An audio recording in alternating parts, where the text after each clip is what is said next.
hungry. Just how hungry are you? Real hungry. But there's one teeny tiny little problem about this big. I can't cook. We know. But I know someone who can, and I think I'll go rustle him up right now. I wonder who he's going to get. I don't know. Maybe he went to go find someone who can cook. Hey, look, it's Chef Pierre. Bonjour, bonjour. I am Chef Pierre, and this is my kitchen. Ha ha ha! I am a silly person without a brain in my head. Actually, this is the camp. And now, soon we're going to talk about food, all types of delicious and nutritious food. But first, why don't we go to the basement of the science building and check in with our resident eraser head, Info Bob. Bob? Thanks a lot. Info Bob here, coming to you almost live from the basement of the science building, where, as always, we have made another amazing discovery. Now, believe it or not, right here in the United States of America, we have dietary standards and guidelines which have been developed by scientists and nutritionists who are working in conjunction with the federal government. Ooh. Now, these dietary standards are commonly known as recommended dietary allowances, or RDA for short. Now, an RDA is described as the amount of an essential nutrient that is considered to meet normal nutritional needs. But, and it's a big but, these needs are based on age, height, and weight. For example, the recommended daily allowance, or RDA, of vitamin C for kids between the ages of 7 and 10 is 45 milligrams a day. I'm Info Bob, coming to you almost live from the basement of the science building. Merci beaucoup, my friend Bob. Now, let us go all the way around the world to our friend Vladimir Vitamin. I do not believe you've made my acquaintance. I am Vladimir Vitamin, and naturally, my area of expertise involves vitamins. Now, we've all heard about vitamins, but do we know what they are? To begin with, a scientific definition, vitamins are carbon-containing substances that are required for normal metabolism. In people's terms, our bodies need vitamins to process other nutrients. But, and comrades, it's a big but, our bodies do not produce vitamins. Therefore, we must get them from other sources, such as food. Vitamin A can be found in vegetables, and milk is a rich source for vitamin D. Of course, no discussion of vitamins can be complete without the mention of vitamin C, an important vitamin that is of great importance to our blood vessels and cellular makeup. And where can you find this delightful vitamin? Of course, orange juice. That concludes our discussion. Farewell, and long live the food revolution!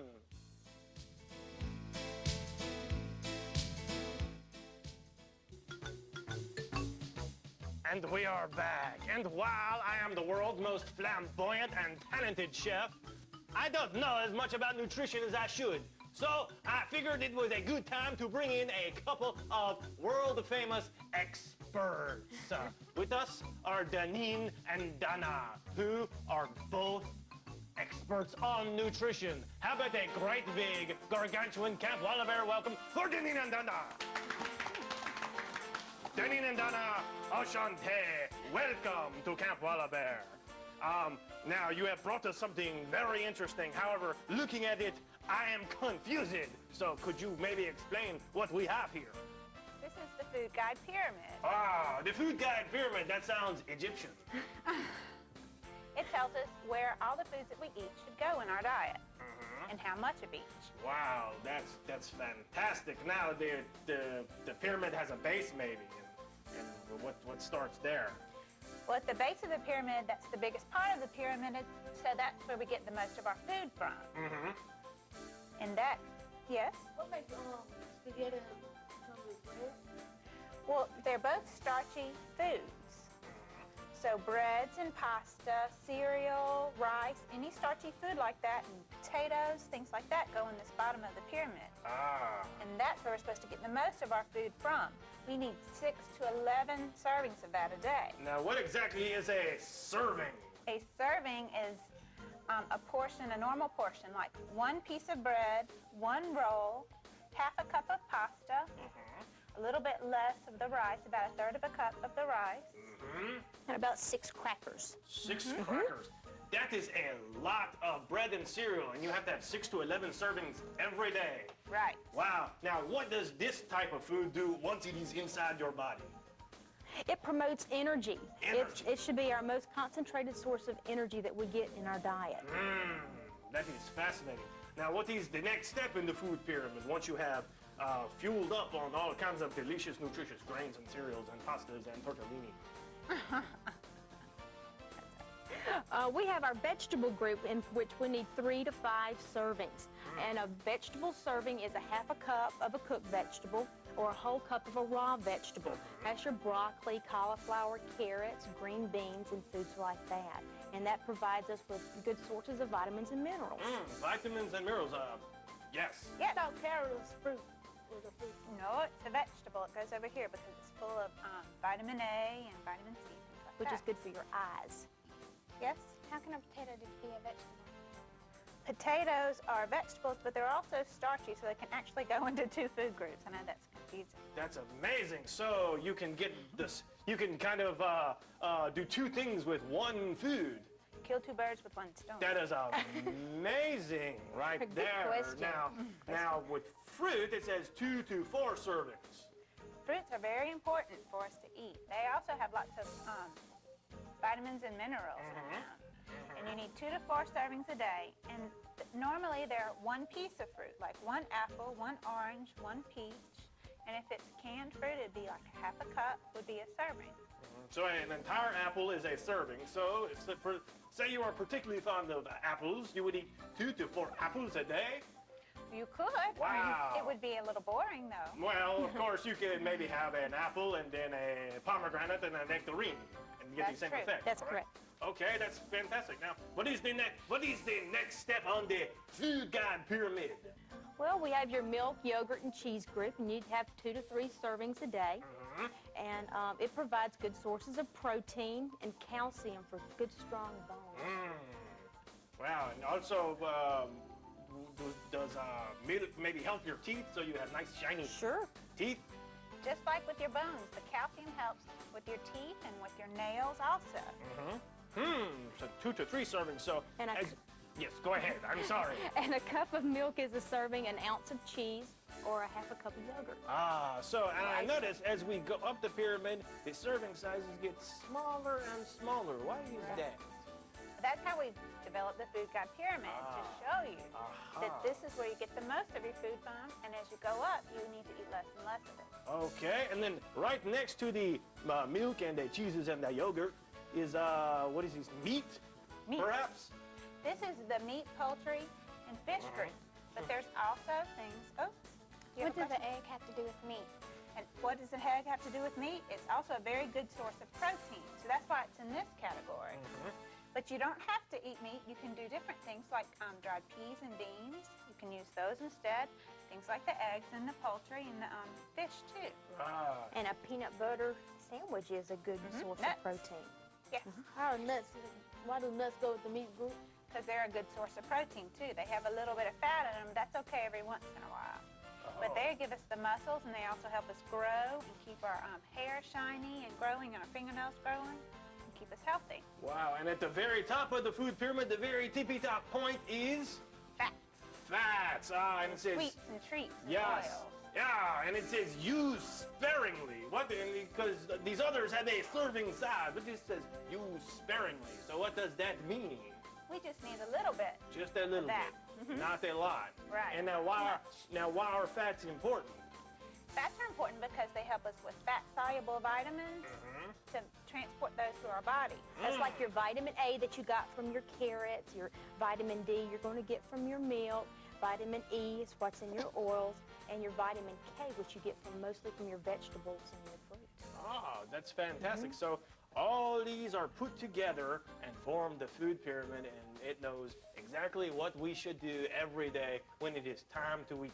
Right. Wow, that's fantastic. And speaking of fats up here, why don't we get down and get funky and boogaloo with our friend Fat Graham. Take it away, Fat Graham.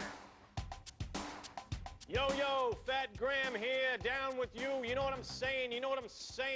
Want to talk a little about two crucial things, fats and another little number called carbohydrates. Yo, you know what I'm saying? You see, the fat in food is a very concentrated food energy source. You know what I'm saying?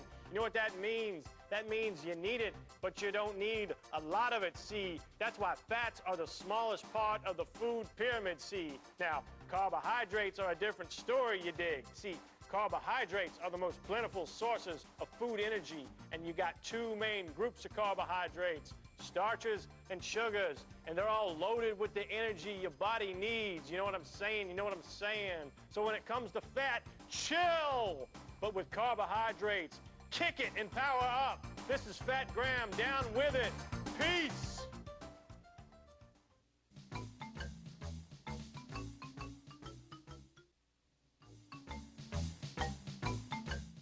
Top of the morning to you. The name's Seamus O'Broccoli.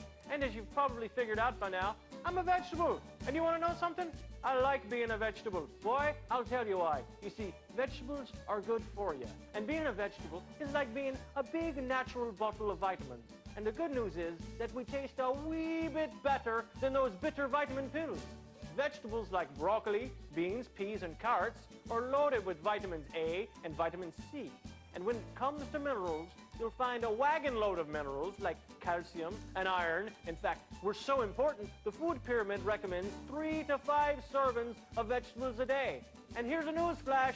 Vegetables actually taste good, and they're good for you. So I guess we really know who's magically delicious. Well, it's time for us to part ways. So, may the wind be at your back, and may your pockets be full of asparagus.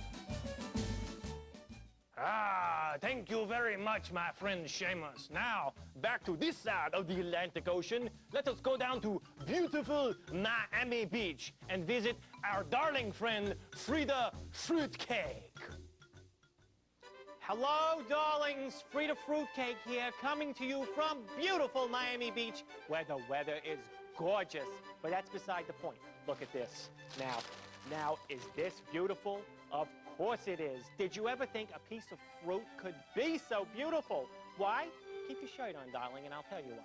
You see, fruit is a very important part of a balanced diet. Citrus fruits, like this gorgeous orange, contain that oh-so-important vitamin, vitamin C. And what about other fruits? Well, let's see. Yellow fruits, such as this nectarine right here, contain a substance called carotene, which your body turns into vitamin A, which is no surprise, is good for you. And not to mention, all of this lovely fruit is sweet and delicious. Is it any surprise that the food pyramid recommends 2 to 4 servings of fruit every day? Now that's what I call a peachy idea. Oop, at a time. I'll send you a postcard. Bye-bye from beautiful Miami Beach, darlings. Mwah. Hello, I am Chef Pierre, and I have been invited to the kitchen of 2 world-famous chefs, such as myself. They are Regina Nelson and Montine Seth, and we are here with happy campers Brinson and Anna. Now, as we have learned about the food pyramid, we are about to put those very important principles into practice. Now, Regina, what are we going to make here today? Today we're going to make an easy after-school pizza. Not to be confused with the easy after preschool pizza. Now. Okay, first of all, we need to make the sauce, because that's the base for the pizza in itself. Okay. Anna, what is this? Measuring cup. Brinson, what is in this measuring cup? Tomato sauce. Okay, so to start it off, we need a cup of tomato sauce. Okay, so you pour the cup of tomato sauce in a mixing bowl. Okay, and this is a very commonly used Italian seasoning, which is oregano, and it is very nice. I know this for a fact. So we're going to use a teaspoon of oregano, and this is garlic salt. So a teaspoon of garlic salt. Now, if I may interrupt you for just one moment here, always be sure that you get the help of a grown-up when you are in the kitchen, because it is kind of a tricky place in which to maneuver. Now, so sorry. Okay, so we continue continue by stirring this, mixing it all together so every little bit of the sauce has a piece of the oregano and a little bit of the garlic sauce. So you want to spread out all those spices. Okay, so that's the base for the pizza. Okay, now, And today we're going to use French bread for our pizzas, but little chefs like to do English muffins or any other thing your parents have in their house. So I'm going to let Anna and Brenton take the French bread. We've just sliced it in half. French bread, that is from my country. I'm French. Where else do you think I get this outrageous accent? Okay? Okay. Then where do we go from there? Okay. Now they've done this before. And so they're going to kind of show us how to do it. Okay. And so, y'all remember correctly, right? Okay. So here's a spoon, excuse me. Here's a spoon for you, Anna. So both y'all have your own spoon. Okay, now spread the sauce. About 2 heaping teaspoons on it, okay? And again, you can use French bread, which is very nice, or you can use an English muffin or bread or a hot dog bun or something like that. Bagel. A bagel. Very, very nice. Now, where do we go from here once we have put the sauce onto the bread? Okay, now that the sauce is on the bread, we've picked out some vegetables and some things you'd find in your kitchen that, you wouldn't necessarily have to go to the store for. Well, why don't we go through and meet these vegetables here? See? Okay, here we just have some sliced onions.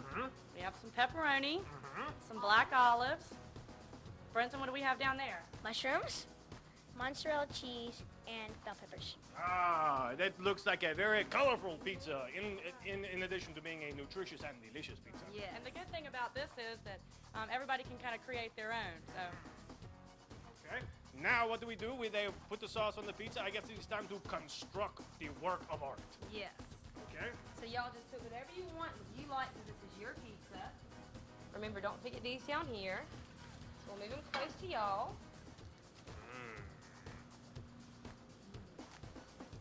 Good. Obviously, you enjoy cheese. What group is cheese from, y'all? The dairy. The dairy group, a very important group for calcium. Yes. what food group are you incorporating, Brenton, down there? Dairy and vegetables.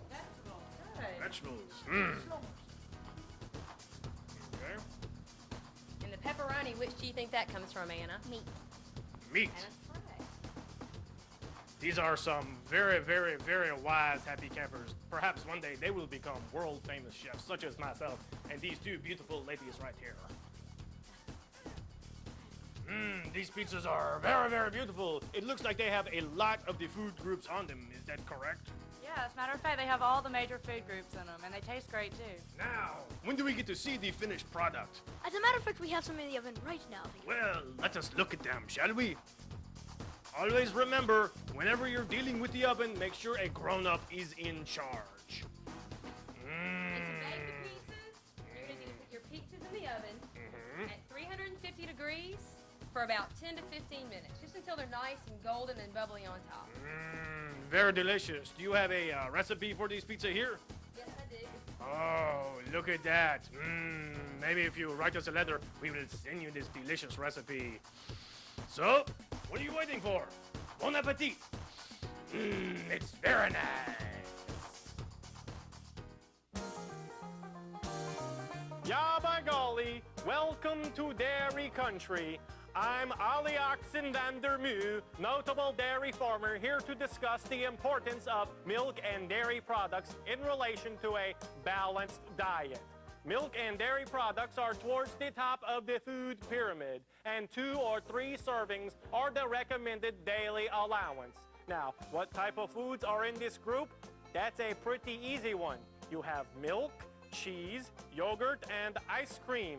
I know what you're saying. What's so great about milk and dairy products? Well, for one thing, milk is a complete protein, and it contains important amounts of nutrients such as calcium, phosphorus, vitamins A and D, and milk also contains a carbohydrate called lactose, which, by golly, is a heck of an energy source. So, in a Wisconsin nutshell, milk is packed so full of good things, you only need a little bit of it every day. Plus, it tastes great and leaves a cute little white mustache. Yeah, by golly. Bye for now from Dairy Country. Ah, that Alexander, he is truly a silly person, no? Ah, and if you thought that was silly, you ain't seen nothing yet. Just wait.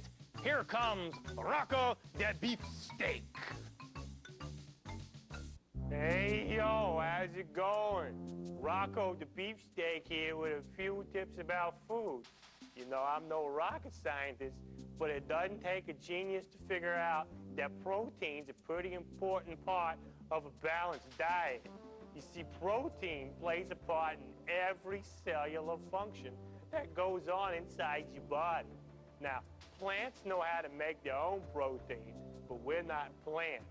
We're people, see? And so we get our protein from food like meat and poultry and fish and eggs and beans and stuff. Those foods are good sources of protein, but you gotta be careful, see, because sometimes they have a high fat content. So you need them, but you don't need a lot of them. That's why they're close to the top of the food pyramid, you know, because you only have to eat 2 or 3 servings a day to get the protein you need, so you can beef up without porking out. Yo, I'm out of here. Keep your dukes up. The news is Next.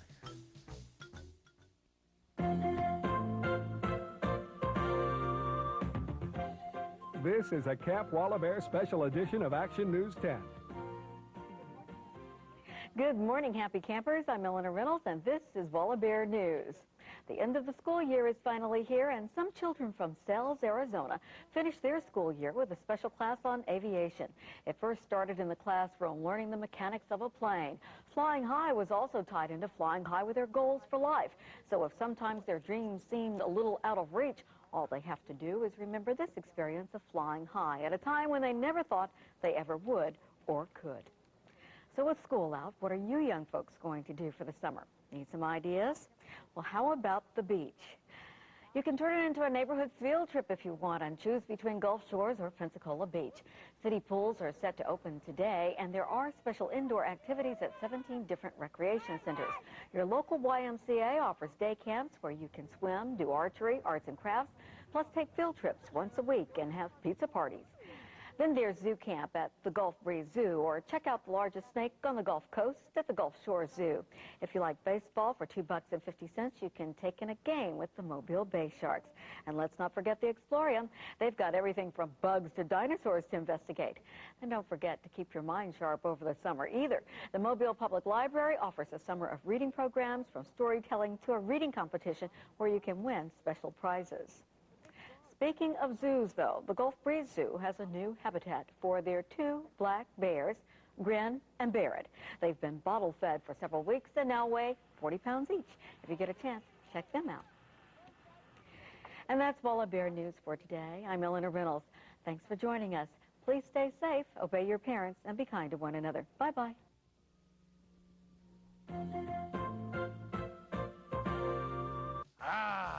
I'm picking up a very good vibe.